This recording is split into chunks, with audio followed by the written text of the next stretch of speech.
dofondresaka mangataka aloha zany voalohany so mira misy olona mbaty ao aka chiffon mba mafana kelady misy olona ao natao biliko ao sy vao miakatra ty izy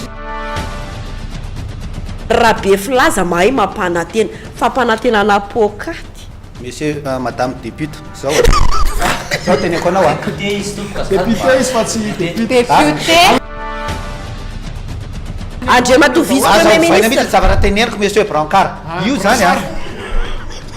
ay mba manahoana koa mba manahoana koa ny ray aman-dreninareo namorona anarana fa hafa ty aleo avy ny 2018 de samy milatsaka ajaitsika milatsaka ao anatinina aloha io resaka io fa